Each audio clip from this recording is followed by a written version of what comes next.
رات کو تراویح میں 1.5 پارہ تلاوت کیا گیا، دوسرے پارے کا دوسرا پارہ اور تیسرا پارہ مکمل۔ اللہ رب العزت نے ارشاد فرمایا سل بنی اسرائیل کم آتیناہم من آیۃ بینہ، بنی اسرائیل سے پوچھو ہم نے کتنی روشن نشانیاں انہیں دی۔ روشن نشانیاں انبیاء علیہ السلام کی ذات اور ان کو دیے گئے معجزات، اور پھر ان کے احکامات جو کتاب کی شکل میں انہیں دیے گئے، تورات کی شکل میں۔ تو یہ احکامات انہیں دیے، انبیاء علیہ السلام دیے، ان کے معجزات دیے، تو اتنی ہی نشانیاں انہیں دی گئی۔ انہوں نے کیا کیا؟ وَمَن يُبَدِّلْ نِعْمَةَ اللَّهِ مِن بَعْدِ مَا جَاءَتْهُ، اور جو اللہ کی آئی ہوئی نعمت کو بدل دے۔ مثلا توریت کے اندر نبی علیہ السلام کی نشانیوں کو بیان کیا، حضور علیہ السلام کی صفات، حضور کی نعت بیان کی، تو بنی اسرائیل نے حضور علیہ السلام کی صفت اور آپ کی جو نعت بیان کی گئی تھی اسے چھپایا، ختم کیا، بلکہ وہاں سے ریموو کر دیا، اس لیے کہ کوئی نبی علیہ السلام پر ایمان نہ لیا، یعنی اپنی ہی کتاب کے اندر انہوں نے تحریف کر دی، تبدیلی کی، صرف عناد اور حسد کی وجہ سے۔ اللہ فرماتا ہے کہ جو اللہ کی دی ہوئی نعمتوں کو یا نشانیوں کو بدلے، فَإِنَّ اللَّهَ شَدِيدُ الْعِقَابِ، تو بے شک اللہ کا عذاب آسان ہے۔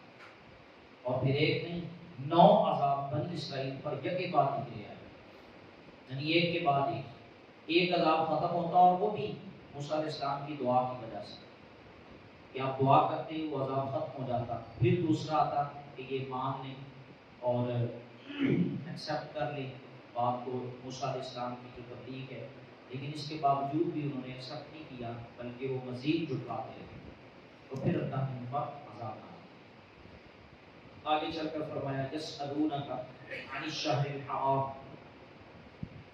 آپ سے سوال کرتے ہیں ماہ حرام میں لڑنے کا، تو آپ فرما دیں قل قتال فیہ کبیر، اس میں لڑنا بڑا گناہ ہے۔ حرمت والے مہینوں کے اندر 4 مہینے حرمت والے ہیں، تو یہ اس وقت یعنی نبی علیہ السلام کے دور سے ہی ان مہینوں کی حرمت کو بیان کیا گیا، یعنی ان مہینوں کے اندر لڑنا گناہ تھا، اور یہ دونوں طرف سے گناہ تھا۔ کفار مشرکین بھی سمجھتے تھے کہ ہاں ان مہینوں کے اندر ہم نے لڑنا نہیں ہے، اور مسلمان بھی کہتے تھے کہ واقعی ان مہینوں کی حرمت چونکہ بہت زیادہ ہے، لہٰذا ان مہینوں میں لڑنا نہیں۔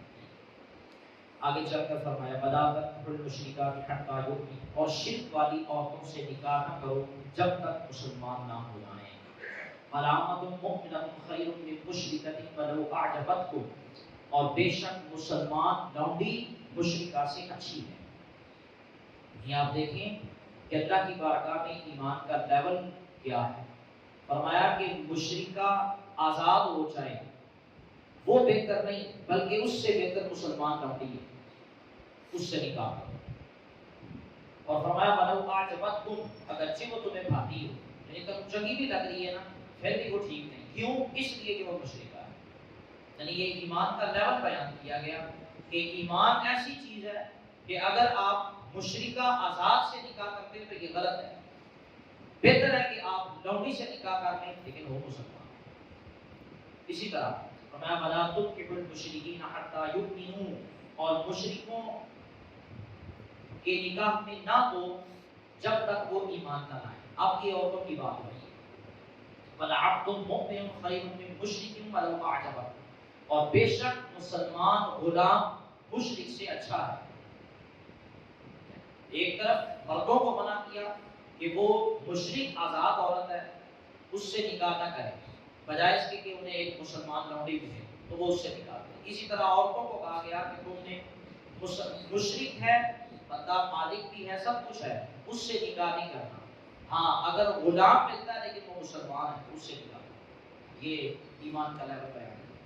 آگے چل کر میں وَيَسْأَلُونَكَ عَنِ الْمَحِيضِ، اور تم سے پوچھتے ہیں حیض کا حکم، قُلْ هُوَ أَذًى، تم فرماؤ کہ وہ ناپاکی ہے۔ ایام مخصوصہ عورت ہے، اس میں عورت کے قریب جانا یہ منع کیا گیا۔ اصل میں اسلام کی ابتدا میں یہود و نصارہ کا جو معاملہ تھا وہ کس کے پاس تھا؟ یہود اپنی عورتوں کو ان مخصوص ایام کے اندر اتنی علیحدگی کرتے تھے کہ ان کے ساتھ کھانا پینا بیٹھنا یہاں تک بھی وہ نہیں کرتے تھے، یعنی اتنی علیحدگی کرتی۔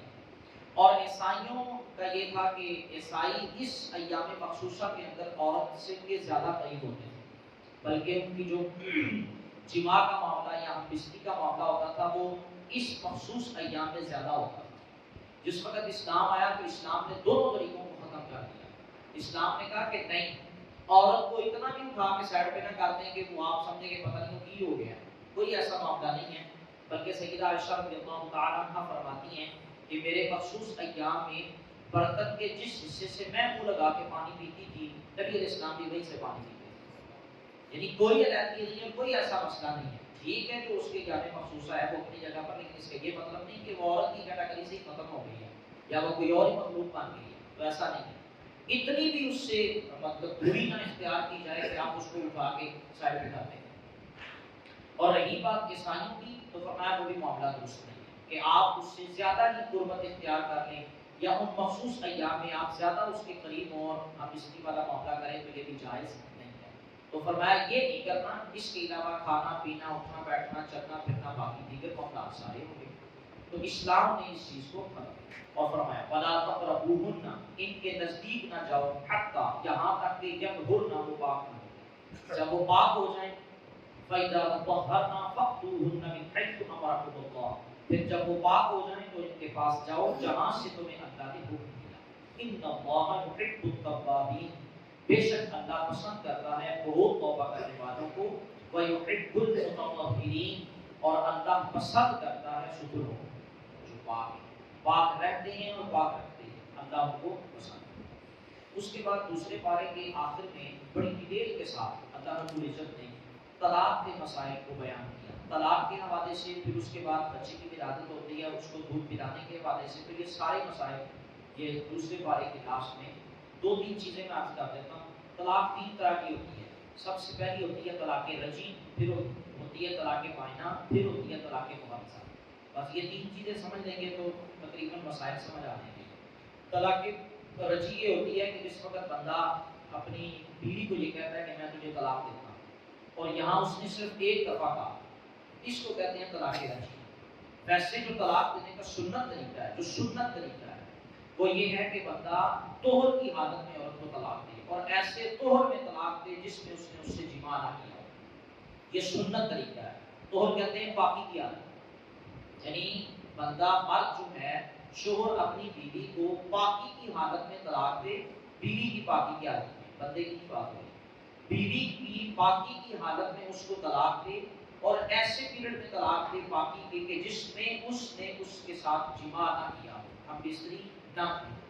یہ ہے طلاق دینے کا سنت طریقہ نمبر ایک۔ اور دوسری یہ ہے کہ ایک طلاق دینی ہے۔ ہمارے معاشرے کے اندر ایک تو خرچ ہوتی ہی نہیں وہاں، اور پھر جا کے وہ پریشان ہوتے ہیں اور پھر مسائل پوچھتے ہیں، اور پھر جا کے وہ کہتے ہیں کہ ہمیں کوئی ایسا حال ملے کہ جس کی وجہ سے ہم دوبارہ جو ہے۔ تو اس لیے سنت اسلام میں تو یہ کہا نہیں ہے، بلکہ اسلام میں طلاق دینے سے پہلے مزید اس سے پہلے کئی اسٹیپ بیان کیے کہ آپ اسے خود سمجھائیں، خود نہیں سمجھاتے تھوڑا سا ڈرا کے سمجھائیں، اس طرح بھی وہ سمجھ نہیں رہی تو آپ اس کو اپنے بستر سے الگ کریں، پھر بھی نہیں سمجھ رہے پھر آپ اس کے ریلیٹیو سے بات کریں، پھر بھی نہیں سمجھ رہے پھر آپ اس کے قریبی جس کی وہ بات مانیں، وہ چاہے اس کے والدین ہو، دوست احباب ہو، کوئی بھی ہو جس کی وہ بات مان لیتی ہے، آپ اس سے بات کریں کہ آپ اس کو سمجھائیں۔ پھر بھی نہیں مانتی تو پھر یہ سنت طریقہ ہے، اور پھر بھی طلاق دینا یہ پہلی ایک دفعہ ایک طلاق دینی ہے۔ اب آپ اندازہ کریں کہ اسلام نے عورت کو اتنا دفاع دیا، اتنا حق دیا، یہ نہیں کہ پہلے باری خوشی بہت ہی غصہ آ گیا۔ اور میں آپ کو بتاؤں مرد کی بات اپنی مردانگی یہ سمجھتا ہے کہ میں خود طلاق دینے والا میں بڑا بڑا ڈرنا تھا، حالانکہ ایسا نہیں ہے۔ اسلام نے اس چیز کو سخت منع کیا ہے۔ اب یہاں تو ہوتے نہیں ہیں، ورنہ ان کو بتائے جائیں کہ ان کے حق کیا ہیں۔ اگر وہ یہ سمجھتی ہیں کہ صاحب اسلام نے حق نہیں دیتا، پھر اس لیے اسلام نے پہلے ان کو 3 سے 4 کیٹیگری میں فرمایا کہ سمجھایا جائے قرآن کی وجہ سے، پھر اس کو طلاق دی جائے، وہ بھی ایک طلاق۔ تو بہرحال طلاق رجعی کہتے ہیں ایک طلاق دی جائے، طہر میں دی جائے، اور اس کے بعد بندے کے پاس اختیار ہے کہ وہ عدت ختم ہونے سے پہلے پہلے رجوع کر لے۔ عدت عورت کی 3 حیض ہے، اس کو بھی قرآن مجید نے بیان کیا، ثلاثۃ قروء۔ اس پیریڈ کے اندر اگر وہ رجوع کرنا چاہے تو وہ رجوع کر سکتا ہے، بغیر نکاح کے بھی رجوع ہوتی ہے۔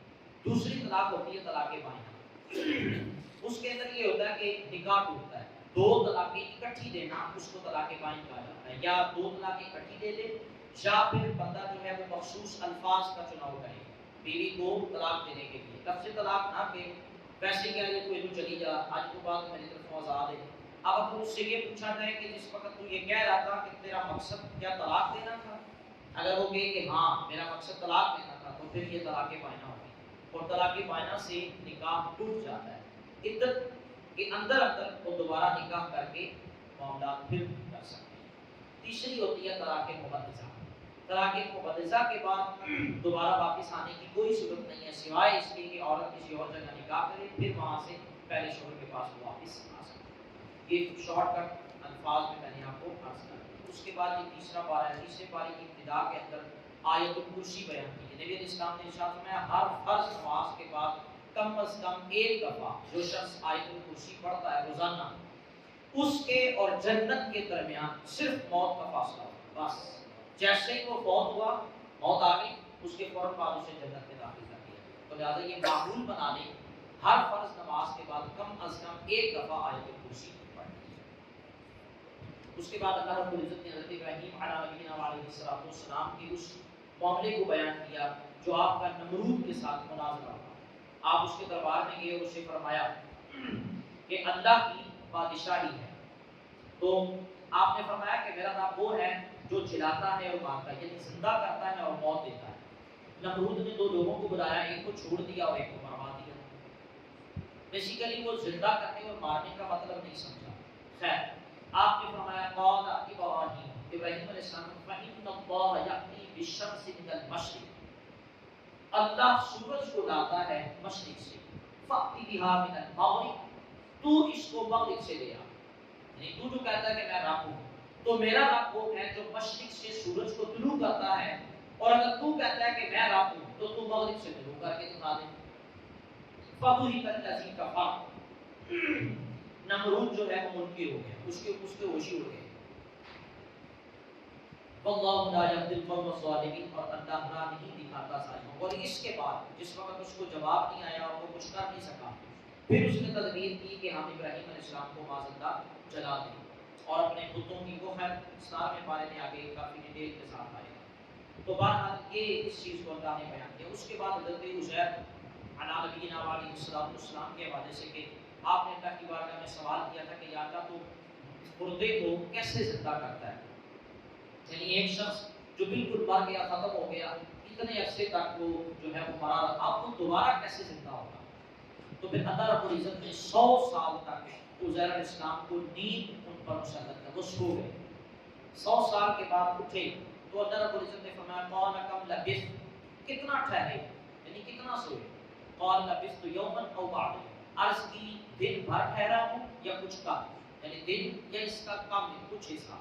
قال بل لبثت مئۃ عام، فرمایا نہیں تجھے 100 برس گزر گئے، یعنی عزیر علیہ السلام 100 برس تک سوئے رہے، 100 سال تک۔ جب اٹھے تو پھر آپ نے اپنے کو کھانے پینے کی چیزیں دیکھی، وہ ٹھیک تھی۔ اللہ پاک نے فرمایا وانظر الی حماری، اپنے گدھے کو دیکھ۔ جب اس کی طرف دیکھا تو اس کی ہڈیاں تک مٹی کے اندر گل چکی تھی، ختم ہو گیا۔ تو پھر جو ہے وہ عزیر علیہ السلام نے اللہ کی پاکی بیان کی اور فرمایا اس طرح ہم مردے کو زندہ کرتے ہیں۔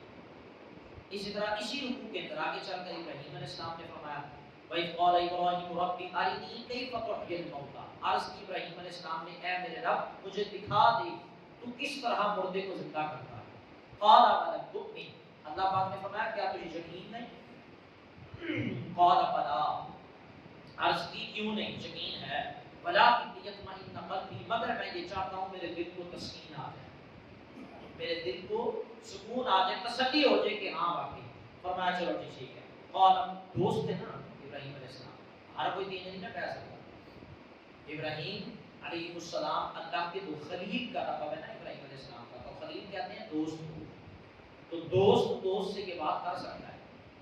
اچھا فرمایا قال فخذ اربعة من الطير، 4 پرندے انہیں ذبح کریں، ثم اجعل على كل جبل منهن، ان میں سے ہر ایک کا ایک ٹکڑا پہاڑ پر الگ الگ رکھ دیں، ثم ادعوهن يأتينك سعيا، پھر انہیں بلا اپنے پاس، تو وہ چلے آئیں گے۔ اور ایسے ہی ہوا، ابراہیم علیہ السلام نے 4 پرندے دیے، ذبح کیا، الگ الگ بوٹیاں کر کے پہاڑ پہ رکھ دی، پھر انہیں آواز دی، وہ بوٹیاں ملی، وہ خون وہ ان کا جسم وہ سارا کچھ مکس ہوا، پرندہ بالکل ہے تیار ہو کے ابراہیم علیہ السلام کے سامنے آیا، فرمایا میں جیسی زندہ کر رہے ہیں.